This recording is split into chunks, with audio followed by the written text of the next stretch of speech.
লাইফে প্রথমবারের মতো এরকম একটা ব্যাড এক্সপিরিয়েন্স হলো। আমার সঙ্গে এরকমটা হবে আমি কখনো কল্পনাও করি নাই। সো চলো ভিডিও স্টার্ট করি। আজকে ভিডিওতে সব বলে দিব আমার সঙ্গে কি কি হলো এবং আমরা কোথায় গেলাম, কি কি করলাম। বেশি কথা না বলে ভিডিও স্টার্ট করে ফেললাম। হ্যালো এভরিওয়ান, আসসালামু আলাইকুম সবাইকে। সবাই কেমন আছেন? আশা করি সবাই অনেক ভালো আছেন। আমি আল্লাহর রহমতে আপনাদের সকলের দোয়ায় অনেক ভালো আছি। ভিডিও শুরুতে আগে বলে রাখি, আজকের ভিডিওটা কিন্তু অনেক বড় হবে। সো যে আপুরা আমার বড় ভ্লগ ভিডিও পছন্দ করো, আজকের ভিডিওটি তোমাদের জন্য।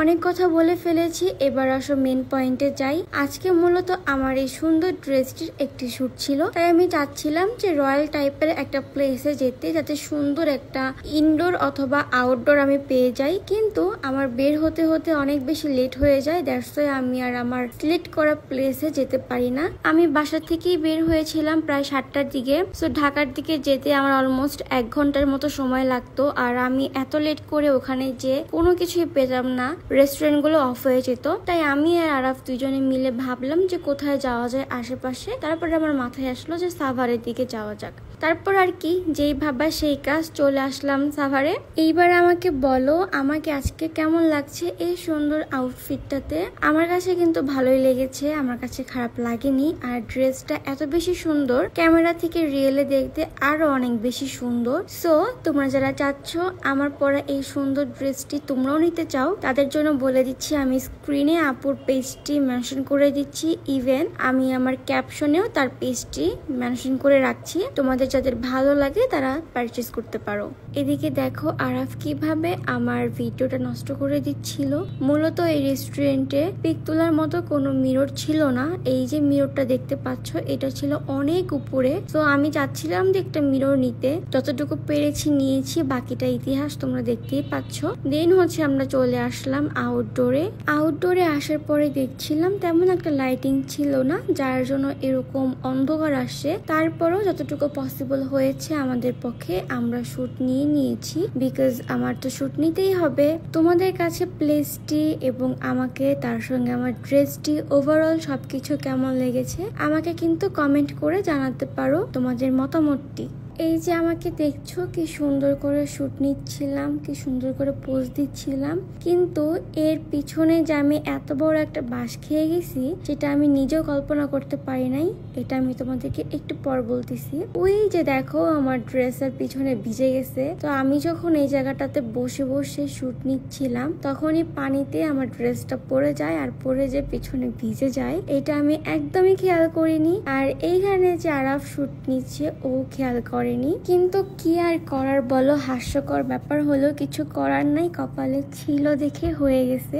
গাইস তোমাদেরকে আমি একটা দুঃখের কথা বলি, সেটা হচ্ছে আমি যে এখন ভয়েস ওভার দিচ্ছি, ভয়েস ওভার দিতে দিতে না আমার কথা শেষ হয়ে গেছে। আমি কি কথা বলবো এখন কিছুই বুঝতে পারতেছি না, বুঝছো? তোমরা যে কেন এত বড় বড় ভিডিও চাও আমার কাছে, মানে তোমরা আমার কষ্টটা দেখোই না, তোমরা আমার কষ্ট বুঝতেই চাও না। এই যে এত বড় বড় ভিডিও চাও, এত বড় বড় ভিডিওতে তো বড় বড় ভয়েস ওভার দিতে হয়, তাই না? কিন্তু মূল কথা হচ্ছে আমি তো কথাই হারাই ফেলি। মানে যতটুকু কথা আমার পেটের মধ্যে থাকে সেগুলো আমি মুখ দিয়ে বের করে দেই, বের করার পরে পরবর্তীতে কি কথা বলবো সেটাই বুঝি না। বুঝতে পারছো তোমরা আমার কষ্টটা? আর তাই তোমাদের কাছে আমার রিকোয়েস্ট, তোমরা কেউ এত বড় বড় ভ্লগ ভিডিও আমার কাছে চাবা না, বুঝছো? এরপরে দেখো আমরা আউটডোর শেষ করে ইনডোরে চলে আসছি। তারপর আমরা মেনু দেখছিলাম, মেনু দেখার পরে আমরা খাবার অর্ডার করে দিই। দেন হচ্ছে আমাদের খাবারও চলে আসছে, এখন হচ্ছে আমরা খাবো। আর তোমাদেরকে একটা কথা বলি, আজকে যে শুটে আমি বের হয়েছি, আমি সকাল থেকে রাইট নাও এখন মনে হয় 9:30 মতো বাজে, আমি কিচ্ছু খাইছিলাম না, একেবারে না খাওয়া ছিলাম। তারপরে খাওয়া দাওয়া শেষ করে একটু রিল্যাক্স ফিল হচ্ছিল, আমার পুরো এনার্জি লস হয়ে গেছে। আমি যে শুট নিব, শুট নেওয়ার মতো কোনো এনার্জি আমি খুঁজে পাচ্ছিলাম না। আর ভিতরে মোটামুটি ভালোই মানুষ ছিল, সো তাদের সামনেও আমার শুট করতে কেমন আনইজি লাগতেছিল। সবাই খাওয়া বাদ দিয়ে আমার শুট দেখছিল তাকিয়ে তাকিয়ে।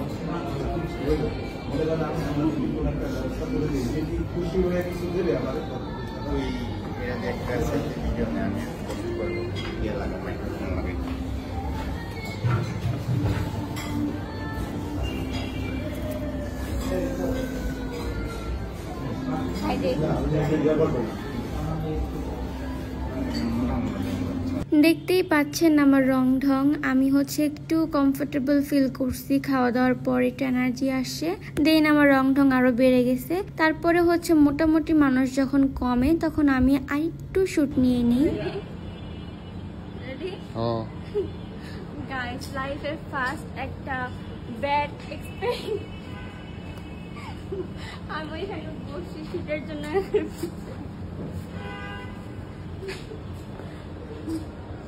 তো এই হচ্ছে আমার অবস্থা, আর আজকের ভিডিওটা এখানে শেষ করে দিব। সবাই ভালো থাকবেন, সুস্থ থাকবেন, আর ভিডিও শেষ করার আগে লাস্টে কি হয় দেখে যান।